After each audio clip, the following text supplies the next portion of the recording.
দর্শক দেখতে পাচ্ছেন আমার সামনে অনেকগুলি গাড়ি, অর্থাৎ এটি একটি গাড়ি বহর। এই গাড়ি বহর হচ্ছে এনসিপির এই গাড়ি বহরটি যাচ্ছে এখন কেরানীহাট ফেলে বান্দরবানে, সেখানে একটি পদযাত্রা রয়েছে।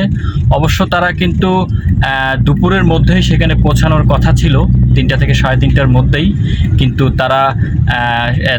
তারা হামলার শিকার হয়েছে। চকরিয়ায় তাদের উপর কিছু দুর্বৃত্ত হামলা করেছে, তো যার কারণে তাদের দেরি হয়ে গেছে। তারা এখন সন্ধ্যার পরেই কিন্তু তারা বান্দরবনে যাচ্ছে।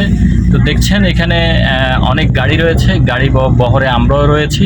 আসলে এই ধরনের গাড়ি বহরে যুক্ত থাকলে আসলে খুব ভালোই লাগে। অনেকগুলো গাড়ি একসাথে যাচ্ছে দেখে যেমন দৃশ্যটিও যেমন মজার, তেমন এই বহরে থাকলেও আসলে নিজের কাছে একটু ভালোই লাগে। কারণ আসলে আমরা তো রাজনীতি করি না, কিন্তু অনেক রাজনীতি দল দেখেছি, অনেক ধরনের রাজনীতিবিদ দেখেছি, অনেক ধরনের রাজনীতি অনুষ্ঠান দেখেছি।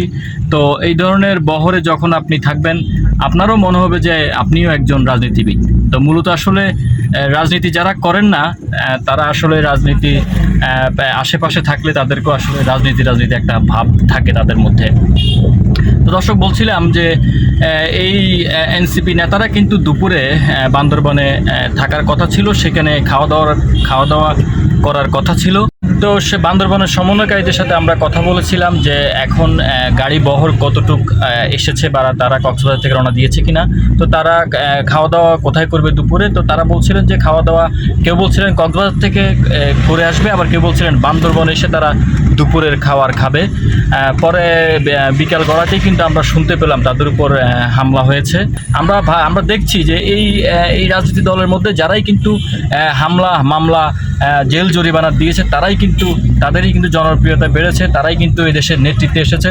তো আমরাও আসলে আশা করছি এইভাবে হামলার শিকার হয়ে মার খেয়ে কিন্তু এই এনসিপি নেতারা তারা পোক্ত হচ্ছে, তারা জনপ্রিয়তা তাদের বাড়ছে, তারা একসময় এই দেশের নেতৃত্ব দিবে। তো আমরা প্রত্যাশায় এখন এই গাড়িবহর থেকে সর্বশেষ খবর বানিয়েছিলাম। এই ধরনের নতুন খবর আপনাদের সাথে আপনারা আমার থাকবেন, পাশেই থাকবেন।